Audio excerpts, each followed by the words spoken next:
Hi everybody, it's Christopher Moss here from prointernetmarketing.co.uk, and this is video 2 in my Making a Website tutorial series. So in the last video we finished up where we was registering a domain, and hopefully you've now registered that domain, received your email to say that the domain's been registered to your account successfully. So I'm just going to close this one off, and the domain that I'll be working through with this series is whitehoodie.co.uk. Long story short, it's an old domain of mine that basically I'm leaving to expire. It was a failed project and something I never really put a great deal of effort into, but that's what we'll be working through. And the reason I'm telling you this is because we'll need that domain for the next stage, which is registering our hosting. So I just want to bring up the three choices that I would suggest. Now, this, I guess, a lot of what I do is aimed at people in the UK. If you're based in the US, choose what I would say actually at this point is, if you've got a business idea and you're going to be targeting the world, then you might want to use a .com, and you might want to go with a USA web host. If you've got a .co.uk and your idea, or even a .com, but your idea is to target people who are UK based, and there are valid reasons why you would want to do that, and I'm not going to go into that at this point, but I'm sure you'll know which sort of category your business falls in. So it's quite important where you actually get your web server from. Now, if you're targeting UK people, as I say, then you would want to use primarily a UK web host. If you're not, and if you're targeting the rest of the world or the wider world, you can still use a UK web host, but sometimes I feel like the sort of wider world targeting websites should use a USA web host. Now, like I say, most of my work is done with UK people, and it's aimed at UK visitors and surfers, so all my stuff's really done through UK web hosts. And the three that I actually have only ever used two of these, and the third is one that I've heard good reviews about. I'd say they're either number 2 or number 3 in the UK, but I've got them all open here to show you anyway. This is the one I actually use. It's TSO Host, and that's what this video series is going to be based on. There is also register1.net.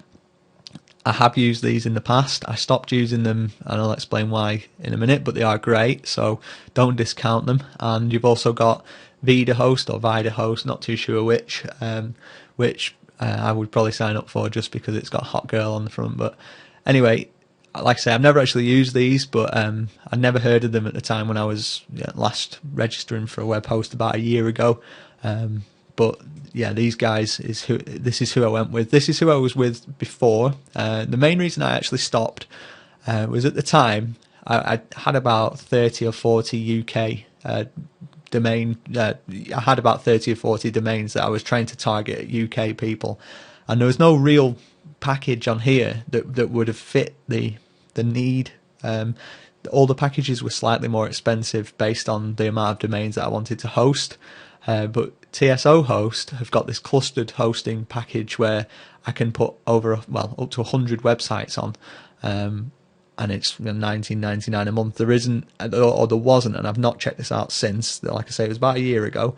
There wasn't anything comparable at that point in time at Register One. So I actually went with TSO Host. I'm really glad I did. Register One are a great company, but TSO Host have sort of blown me away. I mean, I've used web hosting in America for about the past 4 years. I've been paying, and on some occasions, in excess of £500 a month for my hosting.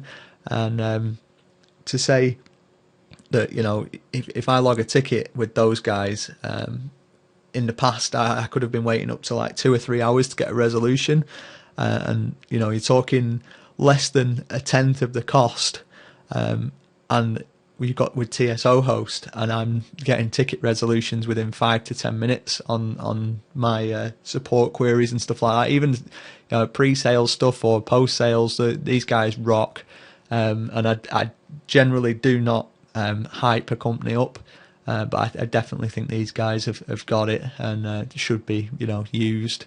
So, like I say, I've actually gone with the clustered platform, and it's kind of overkill if you're just starting out, and this is aimed at people that are really just starting out in getting a site online. So you don't need to look at anything like this and 100 gigabyte storage and 100 websites and stuff. It's certainly it's a good route to go when you grow into that stage. But when you're first starting out, you definitely want to be looking more at the entry level hosting packages. So just very quickly, the differences between Linux hosting and Windows hosting. You'll see that obviously the prices are slightly different. One's like virtually over double. The reason is Windows hosting is expensive because licensing Windows is expensive. As you know, or as you may not know, Linux is actually free, and you can download it at any point from anywhere on the net. It's quite complicated and so on, but it's actually free to download, free to use. So whereas obviously, as you will probably know, Windows costs money, about 200 or 300 quid a license for a Windows server. And then you've got Microsoft SQL Server, which is obviously something you can't get on Linux, and you don't actually need. Come to that in a sec, but that's why you're paying the premium, because that license is expensive as well. So this is the actual thing that you do need, MySQL. That's the thing. That's the database that basically, if you have any sort of any modern sort of web package like WordPress or anything like that, or a forum, like you might use forums, vBulletin or anything like that, they all use this MySQL database, PHP 5. So yes, you do get that on the Windows hosting, but you do get it on the Linux hosting as well, and your prices are a lot cheaper. And also, Windows hosting is considered sort of it's definitely second best on the internet. Linux hosting is what basically most I'd say well over 80% of web pages are served by a Linux box. So this is the one that I'm going to suggest that you go with. You just click on the $14.99 a year. If you're just starting out and you just got registered your very first domain after watching the previous video, then you don't need much more than this light package, and you're only looking at $14.99. So your total investment really so far is going to be less than £20 for getting your first domain on the internet, which is great value. Because I've got to say, when I first started and I registered my very first domain, I think I paid £14 or £15 just to get the domain, and that was for a year's hosting, and then on top a year's worth of registration, because effectively you got to renew your domain every year. So you're always going to be paying that £4 or £5 per domain every year just to renew it and say that you still want to reserve that domain for your use. But you also have to then pay your hosting as well. So I mean, I was paying, I think when I started out, and I made a huge mistake, and I was paying £200 plus a year on my web hosting. Because a lot of the time you can sort of look at this and you're like, oh yeah, I'm going to be using 10 gigs of disk space, and I'm going to need loads of data because I'm going to get loads of visitors. The likelihood is you're actually probably not going to get that many visitors, especially when you're first starting out. So these figures will either mean a little bit to you, they might mean nothing to you, but what I would say to you is don't worry about them. If you're just starting out, it's a personal type web page, it's just something where you want to share some pictures with your family, or you're just looking at maybe taking some steps into doing a bit of internet marketing. You're actually not going to be pushing a great deal of data down that link. And the great thing about these guys is they will upgrade your package for you with they won't charge you to upgrade. Basically, you'll just pay the difference. So definitely start off small and just grow organically, and at least then if you decide later on that it was a bad decision or whatever, and you want to get out of there, you've not lost anything more than £20, and what's that? There's not even a half a decent night out these days.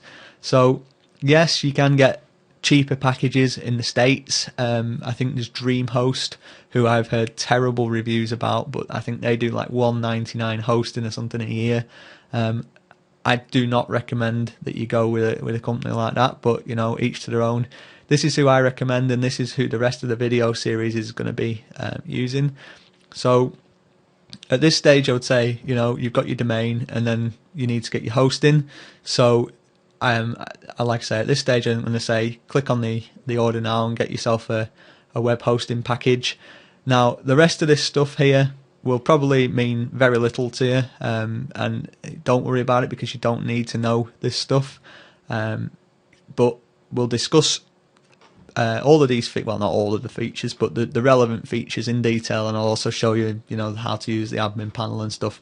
So, yeah, I'm hoping at the end of this video series, at the end of this video, now you'll have your domain and you'll be going through the process of ordering your hosting, and then where we'll come back to after this is basically setting up those two, matching them together, and getting your website online for the first time. So I hope that you've got something out of this so far, and if you've got any questions, feel free to leave them in the comments of this video on the blog on prointernetmarketing.co.uk, and thanks for watching.